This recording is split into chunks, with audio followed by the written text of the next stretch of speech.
अर्जुन ने सभी घरवालों के सामने अहाना को थप्पड़ मारा। रॉय खानदान के उस विशाल घर में, जहां परंपराएं खून से भी गहरी चलती हैं, अहाना ने आखिरकार अपनी जगह बना ली थी। सबसे छोटी बहू के रूप में उसने अपनी सच्चाई और मेहनत से लोहे जैसे दिल वाली घर की मुखिया दुर्गा देवी का दिल जीत लिया था। उसके पति अर्जुन भी उसकी कीमत समझने लगे थे। परिवार उसकी मौजूदगी से खुश होने लगा था। सब कुछ बिल्कुल परफेक्ट लग रहा था। लेकिन हर महल में साए भी होते हैं, और उन्हीं साए में रहती थी बुआ जी, घर की वो बुआ जिनकी जलन एक पुराने जख्म की तरह सड़ती जा रही थी। वो अहाना के बढ़ते प्रभाव को कड़वी नजरों से देखती थी। ये लड़की दुर्गा देवी की आंखों में का तारा बनती जा रही है। उन्होंने एक शाम अपने बेटे पोल्टू से फुसफुसाते हुए कहा, जब तक ये इस घर में है हम अदृश्य ही रहेंगे। इसे बर्बाद करना होगा। दुर्गा पूजा का त्योहार नजदीक आ रहा था। जश्न के दौरान अंधेरे को हमला करने का सही मौका। साजिश सरल थी लेकिन विनाशकारी। बुआ जी ने मोहल्ले के एक बदनाम लड़के को बुलाया और उसकी हथेली में नोट रख दिए। मुझे बस इतना करना है कि इसकी इज्जत सबके सामने मिट्टी में मिल जाए। उन्होंने ठंडी आवाज में कसा, इससे नशे में कुछ ऐसा करवाना है कि परिवार हमेशा के लिए इसके चरित्र पर सवाल उठाए। बस इतना ही काम है। दुर्गा पूजा का दिन अपनी पूरी भव्यता के साथ आया। देवी माँ के सामने दिए टिमटिमा रहे थे। अहाना लाल साड़ी में अद्भुत लग रही थी। माथे पर सिंदूर, कलाइयों में चूड़ियां झंझना रही थीं। उसकी मासूम मुस्कान को पता ही नहीं था कि कैसा तूफान आने वाला है। वह लड़का एक सहायक के भेष में घर में घुसा, हाथ में जूस की ट्रे लिए। दीदी आप थक गई होंगी, उसने मीठे स्वर में कहा। प्लीज थोड़ा जूस पी लीजिए। अहाना ने शुक्रगुजार होकर गिलास थाम लिया, इस बात से बेखबर कि उस पेय में उसकी बर्बादी घुली हुई थी। कुछ ही मिनटों में उसका सिर घूमने लगा, कमरा डोलने लगा। मुझे क्या हो रहा है? उसने फुसफुसाते हुए अपनी कनपटी पकड़ ली। वो लड़खड़ाती हुई एक कमरे की ओर चली और दरवाजा बंद कर लिया, खुद को संभालने की कोशिश करते हुए। लेकिन उसके पीछे दरवाजा चरमरा कर खुल गया। वह लड़का अंदर आया। उसके शिकारी इरादे उसकी आंखों में साफ लिखे थे। तुम यहाँ क्या कर रहे हो?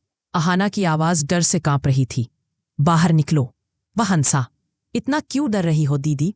थोड़ा मजा कर लेते हैं, वैसे भी सब लोग विसर्जन में व्यस्त हैं। अहाना ने पास रखी कोई चीज उठाकर उस पर फेंकी।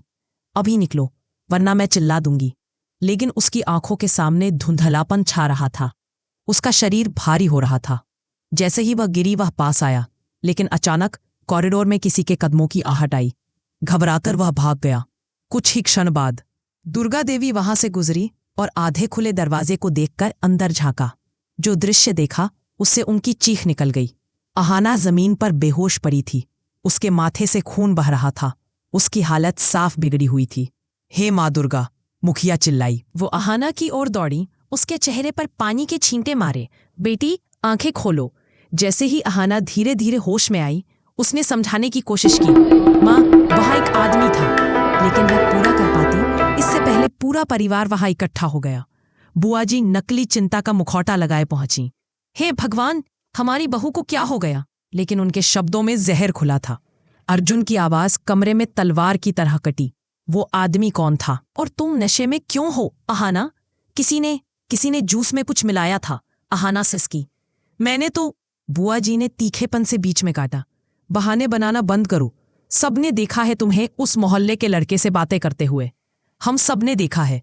आरोप हवा में मौत के फरमान की तरह लटक गया। दुर्गा देवी का चेहरा सख्त हो गया। क्या ये सच है? उन्होंने मांग की।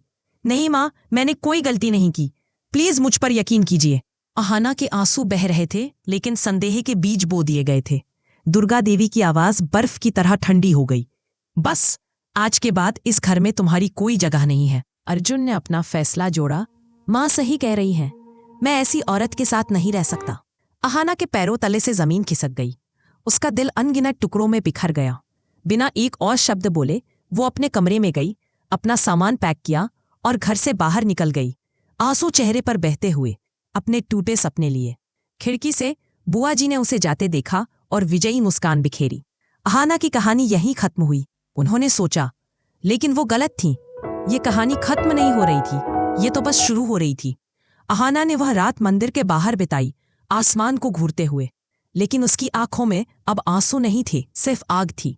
माता रानी, उसने फुसफुसाया, मैंने कुछ गलत नहीं किया, मुझे फंसाया गया है, लेकिन मैं अपनी सच्चाई साबित करूंगी। अगली सुबह उसने उस लड़के को हर गली में ढूंढना शुरू कर दिया। हर दुकानदार से पूछती रही, हार मानने से इनकार करती रही। घंटे बीत गए। आखिरकार उसने उसे मंदिर के पास देखा, फोन पर बात करते हुए। वह झाड़ियों के पीछे छिप गई और ध्यान से सुना। हाँ बुआ जी, मैंने वो सब किया जो आपने कहा था, वह कह रहा था। लड़की ने जूस पी लिया और बेहोश हो गई। अब तक तो उन्होंने उसे घर से निकाल दिया होगा, है ना? अहाना के हाथ कांप गई, लेकिन डर से नहीं, उद्देश्य से। उसने तुरंत अपने फोन पर वीडियो रिकॉर्ड करना शुरू कर दिया। अब उसके हाथ में सच्चाई थी। उस शाम जब परिवार लिविंग रूम में एक साथ बैठा था, किसी ने दरवाजे पर दस्तक दी। सबने देखा अहाना वहां खड़ी थी। आंखें अब भी नम थीं, लेकिन चेहरा आत्मविश्वास से भरा था। माँ, मैंने कुछ गलत नहीं किया, मुझे फंसाया गया था और अब मेरे पास सबूत है। सब जम गए। बुआ जी का चेहरा पीला पड़ गया। क्या क्या सबूत? उन्होंने लड़खड़ाते हुए कहा। अहाना ने अपना फोन निकाला और सबके लिए वीडियो चलाया। खामोश कमरे में उस लड़के की आवाज गूंजी। हाँ बुआ जी, मैंने अहाना को वो ड्रग वाला जूस पिलाया। घर सन्नाटे में डूब गया। दुर्गा देवी की आंखों से आंसू बह निकले। उन्होंने घृणा से बुआ जी की ओर देखा। मैंने कभी कल्पना नहीं की थी कि आप इतना नीच काम कर सकती हैं।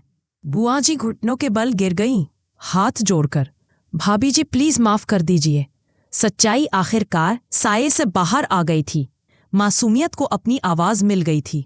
कभी कभी सबसे काली साजिशें सबसे रोशन जश्न में रची जाती हैं, लेकिन सच्चाई चाहे कितनी भी दबी हो, हमेशा रोशनी तक अपना रास्ता खोज ही लेती है। अहाना की हार मानने की बजाय सबूत खोजने की हिम्मत उसका उद्धार बन गई, यह साबित करते हुए कि जब आप जानते हैं कि आप निर्दोष हैं, तो सच्चाई की लड़ाई कभी खत्म नहीं होती।